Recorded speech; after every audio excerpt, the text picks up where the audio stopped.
오늘 말세에 재물을 쌓겠습니까? 라는 제목으로 주신 말씀 전하겠습니다. 오늘 1절을 보면 들으라 부한자들아 라고 시작합니다. 부자들에게 던지는 야고보의 비난입니다. 그리고 이어서 너희에게 임할 고생으로 말미암아 울고 통곡하라 라고 비난합니다. 이어지는 2절과 3절 상반절을 보면 너희 재물은 썩었고 너희 옷은 좀 먹었으며 너희의 금과 은은 녹이 슬었으니라고 야고보가 말을 이어갑니다. 여기에는 완료 시제가 사용되었는데 이 완료 시제를 통하여 두 가지 해석이 가능합니다. 하나는 지금 당장은 아니지만 선지자적인 예견으로 결국 그들의 재물이 썩을 것이고 옷은 좀 먹을 것이다라는 해석과 또 다른 해석은 그들의 재물과 옷이 좀 먹었다라는 것입니다. 재물, 옷, 그리고 은과 금을 거론하였는데 당시 사회 속에서 부를 가늠할 수 있는 것이 바로 재물과 옷, 그리고 금과 은입니다.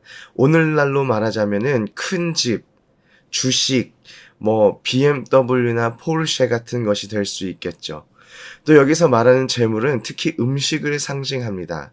적어도 서구 문화권에서 음식이 있고 없고가 부를 상징하고 있지는 않습니다.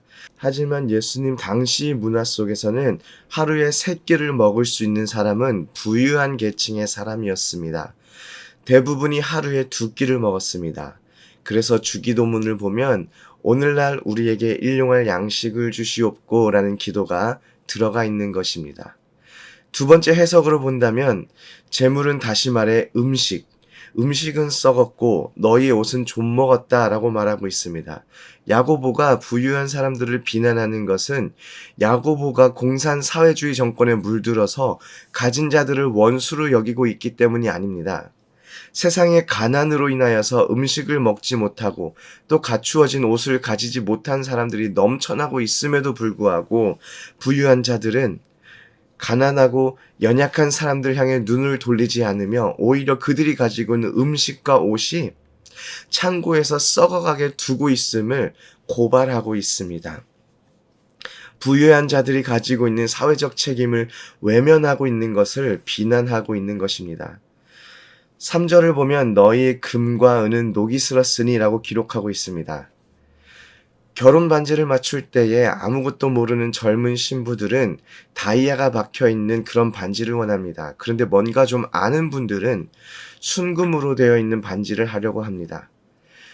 다이아나 보석 같은 경우에는 구입하고 나서 재판매를 할 때 가격이 많이 떨어지지만 순금으로 된 반지는 가격이 거의 떨어지지 않기 때문이라고 말을 합니다. 금이 왜 이렇게 비쌀까요? 변하지 않기 때문입니다. 다시 말해서 녹이 슬지 않는다라는 것이지요.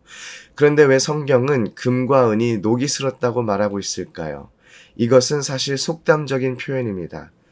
부자들이 그렇게 재물을 모으는 것에 혈안이 되어 창고를 가득하게 쌓아놓는다고 하더라도 영원한 것이 없다라는 것입니다. 그래서 3절을 보면 너희가 말세에 재물을 쌓았도다 라고 야고보가 비난하고 있습니다. 여기서 말세는 종말론적인 마지막 때를 의미합니다. 야고보가 정확하게 마지막 때는 그때다 라고 정확한 날을 말하는 것이 아니라 마지막 때는 언제든지 올 수 있다라는 것입니다. 마지막 때에 쌓아놓은 재물이 무슨 의미가 있겠습니까? 또 마지막 때에 재물을 쌓아놓고 있는 것이 재물을 많이 가지고 있는 것이 또한 무슨 의미가 있겠습니까? 제가 살고 있는 저희 아파트에 불이 나서 빨리 대피해야 한다면은 제가 가지고 있는 비싼 컴퓨터를 들고 나가겠습니까? 아니면 지하 주차장으로 재빨리 내려가서 자동차에 시동을 걸고 자동차를 가지고 대피하겠습니까? 이것저것 들고 나올 수 있는 시간이 있었으면 좋겠지만 그것이 아니라면은 제 신분을 확인할 수 있는 지갑 하나, 그거 하나 들고 빨리 불붙은 아파트를 나올 것입니다. 마지막 때에 우리가 하나님 앞에 가져가야 하는 것은 우리 안에 있는 예수 그리스도의 피, 그 보혈밖에 없지 않겠습니까? 그럼에도 불구하고 재물에 눈이 팔려서 재물만 보고 있는 사람이 있음을 야고보가 고발하고 있는 것입니다. 4절부터는 부유한 자들이 가난한 자들을 부당하게 착취하는 것들을 야고보가 고발하고 있습니다. 4절을 보면 보라 너희 밭에 추수한 품꾼에게 주지 아니한 싹시 소리 지르며 그 추수한 자의 우는 소리가 만군의 주의 귀에 들렸느니라 라고 기록되어 있습니다. 분홍이 어떻게 재물을 모으게 되었을까요? 하나님의 은혜로 그 땅에 축복을 받아서 수확이 늘어났기 때문에 농부가 부유하게 되었으면 참 좋았겠지만 오늘 사절을 보니까 부자들이 추수한 품꾼에게 싹쓸 지불하지 않고 부당하게 노동력을 착취하는 것으로 자신들의 부를 축적했음을 볼 수가 있습니다. 이런 일들이 드물지 않게 일어났던 것으로 보입니다. 성경은 부당한 착취를 하는 자들을 강하게 경고합니다. 예레미야 22장 13절을 보면 불의로 그 집을 세우며 부정하게 그 다락방을 지으며 자기 이웃을 고용하고 그의 품삯을 주지 아니하는 자에게 화 있을진저라고 기록되어 있고, 말라기 3장 5절을 보아도 하나님께서 내가 심판하러 너희에게 임할 것이라 점치는 자에게와 간음하는 자에게와 거짓 맹세하는 자에게와 품꾼의 삭세에 대하여 억울하게 하며 과부와 고아를 압제하며 나그네를 억울하게 하며 나를 경외하지 아니하는 자들에게라고 기록되어 있습니다. 그래도 희망인 것은 추수한 자의 우는 소리가 만군의 주의 귀에 들렸다고 성경이 증언하고 있는 것입니다. 오늘 말씀을 보면 누가복음 16장 거지 나사로와 부자의 비유가 떠오릅니다. 이 땅에서 부유하게 살았던 부자는 죽어서 음부에 가게 되고 가난하게 살던 나사로는 죽어서 천국에 가게 됩니다. 저는 16장 25절이 이 비유의 핵심이라고 생각하는데, 너는 살았을 때에 좋은 것을 받았고 나사로는 고난을 받았으니 이것을 기억하라 라고 기록되어 있습니다.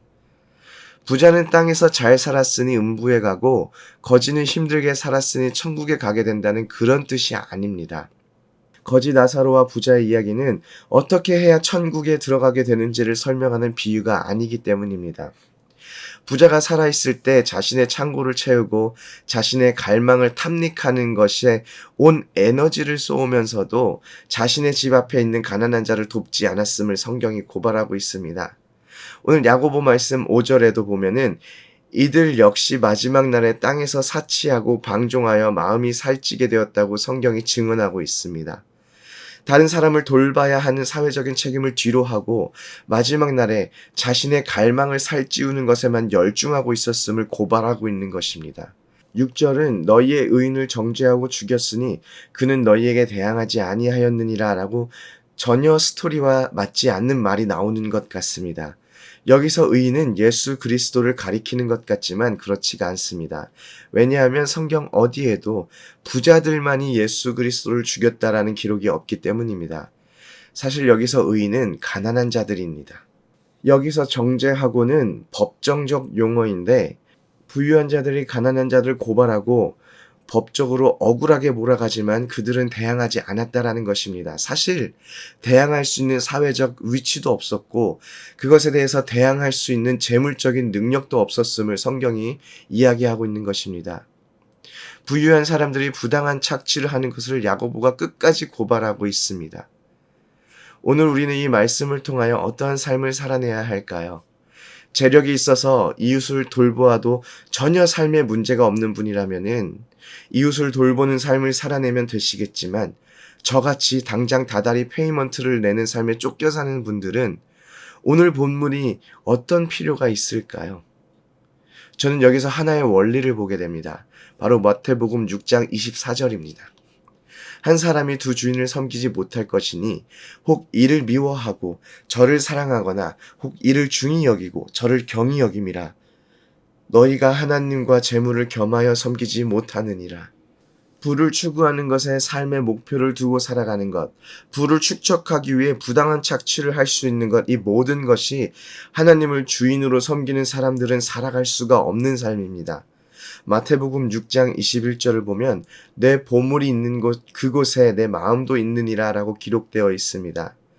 우리의 마음이 어디에 있습니까? 혹시 우리 공동체 안에 있는 연약하고 힘겨운 지체가 눈에 보임에도 불구하고 나만, 오로지 우리 가족만 바라보고 살아오셨다면, 그리고 하나님께서 이제까지 축복해 주셔서 나의 창고가 차고 넘친다면은 하나님께서 축복해 주신 이유를 곰곰이 생각해 보는 시간을 갖기 원합니다.